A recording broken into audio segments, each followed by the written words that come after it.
Sudah bertemu dengan pelaku pembakaran Pasar Pramuka.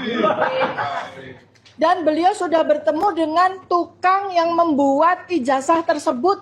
Kami merasa ini intimidasi secara komunikasi, jadi kita kasihan pun sekarang dianggap intimidasi. Ya. Assalamualaikum. Dalam beberapa hari terakhir, publik kembali dihebohkan oleh pernyataan Roy Suryo yang menyoroti keaslian dokumen ijazah presiden. Dalam video yang diunggah oleh kanal iNews, Roy Suryo mengaku telah meneliti salinan resmi dari KPU, dan yang menarik, dokumen itu ternyata sama persis dengan versi yang selama ini ia teliti dalam bukunya. Jika dokumen yang dianggap palsu oleh peneliti identik dengan dokumen yang diakui dan digunakan untuk pendaftaran Pilpres, maka para kritikus ini tidak menyerang dokumen fiktif. Mereka menyerang dokumen yang sah secara administrasi negara. Logikanya, sameness, kesamaan, ini justru memvalidasi subjek penelitian para pengkritik, bukan membatalkannya. Ini clear, tidak ada abu-abu. Saya sering diprotes, kenapa diam soal ijazah palsu? Kedepannya mau gimana Pak Jokowi kalah di pengadilan itu nggak mungkin orang UGM-nya bilang itu asli. Kenapa isu ini yang harus dinaikin? Orang tuh kadang lupa Pak Jokowi itu seorang proletar, seorang Korea, kalau kata Pak Bambang Pacul ya.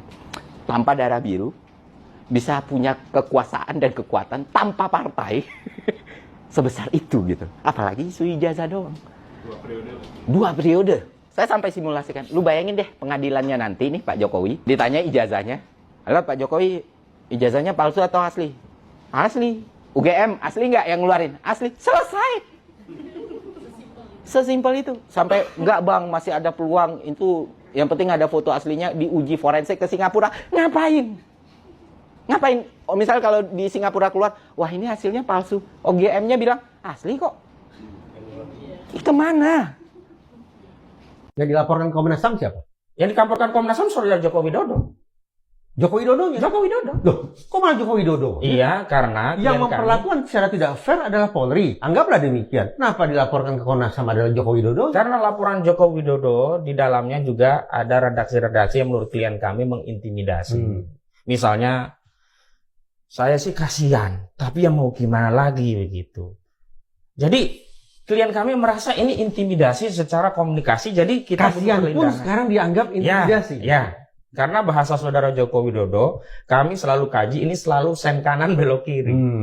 Kami tidak bisa mempercayai statement yang zohir, tapi kami kaitkan dengan sejumlah presiden. Ini ilmu tafsir. Saya merekam video otentik ya. Beliau mengatakan bahwa beliau sudah bertemu dengan pelaku pembakaran Pasar Pramuka.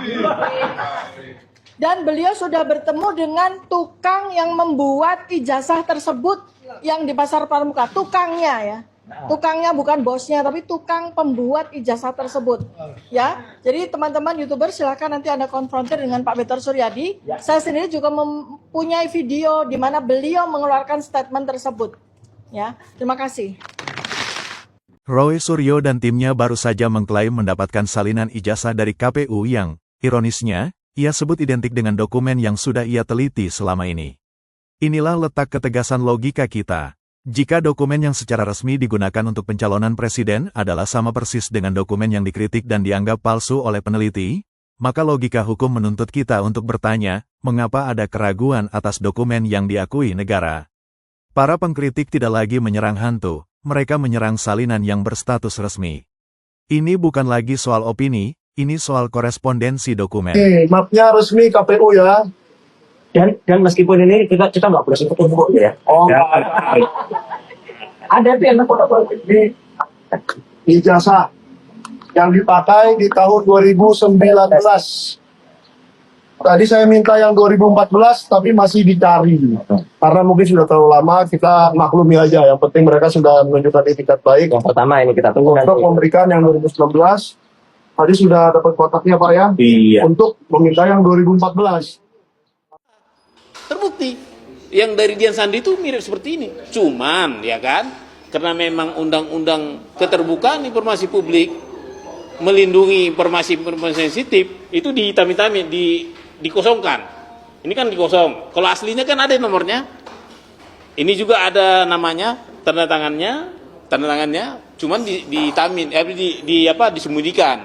Meskipun ini masih kontroversi. Saya tanya tadi sama orang KPU-nya. Menurut Undang-Undang KIP, kalau mau dihitamkan satu item itu harus satu uji konsekuensi. Kalau mau dihitamkan juga ini 2 konsekuensi. Ini ada sekitar 7 disembunyikan. Berarti 7 konsekuensi dan mereka tidak punya itu. Nah, jadi nanti bisa lagi, saya udah bilang tadi, terserah kalian mau kita ketemu di komisi informasi, sidang, atau kalian lengkapin. Uji konsekuensi ini, saya ingin tahu, ini kan nggak boleh. Kenapa sih nomor dirahasiakan? Apa dasarnya? Apakah mengganggu nyawa orang? Apakah menimbulkan pelanggaran kemanusiaan? Nggak sembarangan dong merahasiakan ini seperti itu. Silakan tulis pendapat kalian di kolom komentar, karena diskusi dari kalian sangat penting buat menambah sudut pandang kita. Dan jangan lupa tekan tombol like, subscribe, serta aktifkan lonceng notifikasi, supaya kamu nggak ketinggalan pembahasan seru dan kritis lainnya di channel ini. Wassalamualaikum.